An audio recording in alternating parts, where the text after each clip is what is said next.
নলবাৰীত নৱদ্বীপ হস্পিটেলৰ IoTৰ এটা অত্যাধুনিক কক্ষ আমি উদ্বোধন কৰিলোঁ আৰু মই নিজে আহি হস্পিটেলখন পৰ্যবেক্ষণ কৰি অত্যন্ত আনন্দ অনুভৱ কৰিছোঁ যে নলবাৰীৰ ব্যক্তিগত খণ্ডত এনেকুৱা ধৰণৰ হস্পিটেলৰ প্ৰয়োজন আছিল আৰু নলবাৰী লাহে লাহে চিকিৎসাৰ ক্ষেত্ৰখনত চাৰিওদিশত আগবাঢ়ি গৈছে। আমাৰ মেডিকেল কলেজখনৰ উপৰিও টাটাৰ কেঞ্চাৰ কেয়াৰ হস্পিটেল হৈ আছে।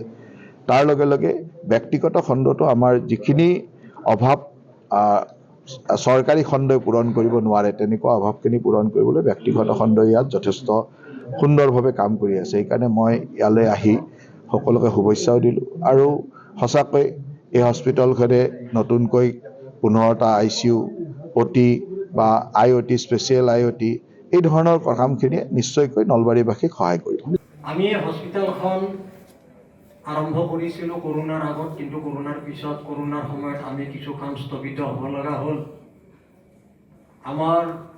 আমি নলবাৰী ডেভেলপমেণ্ট অথৰিটিৰ পৰা আমি 6 তালাৰ পাৰ্মিশ্যন পাইছিলোঁ আৰু এটা ফ্ল'ৰত আমাৰ প্ৰায় এৰিয়া 20,000 স্কুৱেৰ ফুট আছে। এতিয়া আমি 3টা ফ্ল'ৰৰে কামটো আৰম্ভ কৰিছোঁ আৰু 3টা ফ্ল'ৰ আমাৰ বাকী আছে। টকা পইচাৰ ইয়াত দৰকাৰ হয়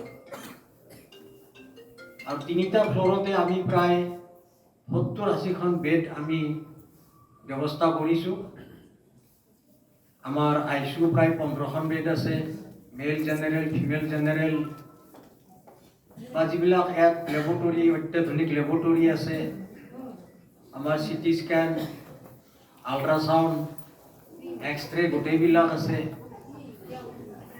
আৰু আমি আশা ৰাখিছোঁ যে পৰৱৰ্তী দিনত আমি কেথ লেবৰ আমি চোৱা চিন্তা কৰি আছোঁ, কাৰণ লোৱাৰ আছামত কেথ লেব নাই।